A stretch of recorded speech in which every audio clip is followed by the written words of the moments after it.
Hey guys, Joshua here with a more opinionated video. Today I want to talk about the issues with jungling in Season 5 and how the popularity of jungle Nidalee, as much as I hate that bloody champion, was a good thing. First off, let me explain what the problem with the jungle is right now. Remember, these are just my opinions and I'm not presenting these as cold, hard facts. Currently, the jungle is stale and boring. It's not only boring to play, but boring to watch. I attribute this mostly to a very shallow champion pool.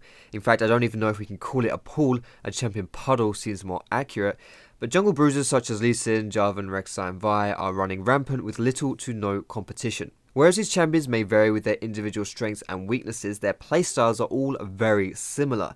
And this is troubling because in Riot's preseason manifesto, they emphasize the importance of strategic diversity, a term about as accurate to the current jungle as professional integrity is to Fox News. So why don't we just play other champions? The thing is, off-meta junglers have never been in a worse spot, and currently it's not fun or productive to play them.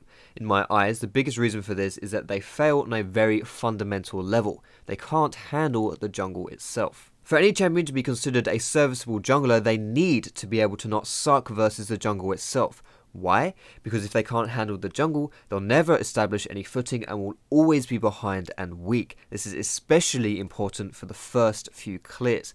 I'm going to refer to this in future as the fundamental jungle bar. In Season 5, this fundamental jungle bar is so high, it's a registered inhabitant of Colorado. And what this means is that the jungle is so difficult, only the very adept junglers can even survive it. Not only is the jungle much more difficult in Season 5, but changes are actually being made to make it even harder. Essentially, the balancing of the jungle is being tuned to the select few at the top, and it leaves the rest of the champions in the gutter. Normally, this style of balancing is healthy and logical, but the problems with it right now is that it stifles competition in an already stale environment, and also these changes don't even really affect the champions that they're aimed at. Let's go through some of the nerfs that contributed to this fundamental jungle bar being so high in Season 5. The machete cost was increased so we can only have 2 potions instead of 4 at level 1. There was a nerf to the Krug smite buff. There was a nerf to the Gromp smite buff in the early game.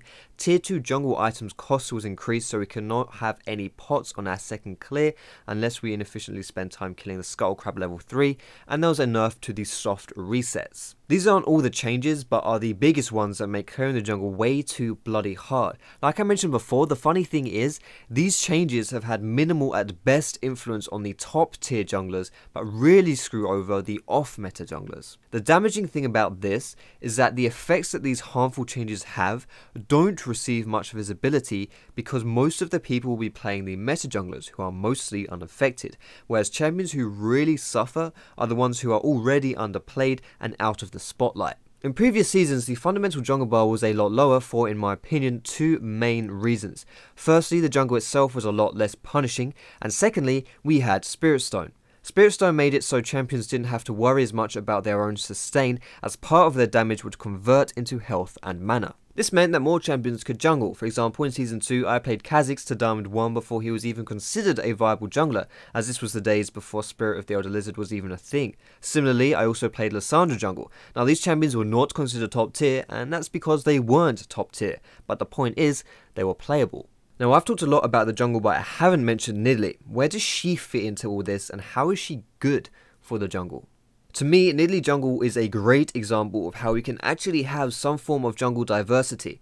Now, if you think back at what the trigger was for jungle Nidalee to become so popular, it was really the changes in patch 5.2 that allowed her to hunt neutral monsters. Essentially, she was given the capabilities to efficiently clear the jungle, especially early, thanks to the root. Now, some of you may be saying it's not just her clear speeds and that Nidalee has loads of other redeeming qualities that make her a great jungler, and yeah, you're absolutely right, and that is the point. Loads of champions have the potential to fill this jungle role and bring this strategic diversity if they can just pass this fundamental jungle bar, and right now, very few of them can. Nidalee is an extreme example because she rose to the top very quickly, and she already had resourceless clears with a good balance between single target, AoE and some sustain. She was somewhat okay as a jungler before her passive change, but definitely nowhere near as competitive as right now. I'm not saying that with a push in the right direction that every champion will be as powerful as Nidalee became, and to be honest, that wouldn't even be a good thing. They don't need to be god tier though, they just need to pass that fundamental jungle bar and be playable. Of course, with any changes made to boost the weaker junglers, you run the risk of pushing the already strong junglers over the top. However, there is also a limit to this. For example, limiting the amount of accessible potions early does nothing to champions who don't need many potions, but it absolutely kills champions who do. Therefore, the opposite is also true.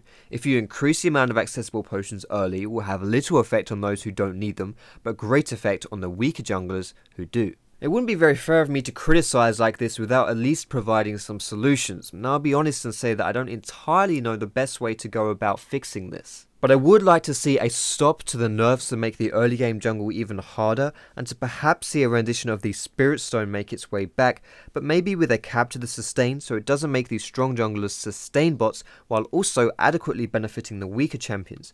Maybe make it focus on mana regen or something, I'm not entirely sure. But anyway, I've ranted for more than enough time. Let me know what you think about it in the comments. Thanks so much for watching this video. If you did like it, of course, feel free to give it a thumbs up. You can subscribe to me for more educational league content. You can find me on Facebook, on Twitter, catch me streaming on Twitch as well. But most importantly, guys, thanks so much for watching. Hope you have a great day, and I will see you in my next video.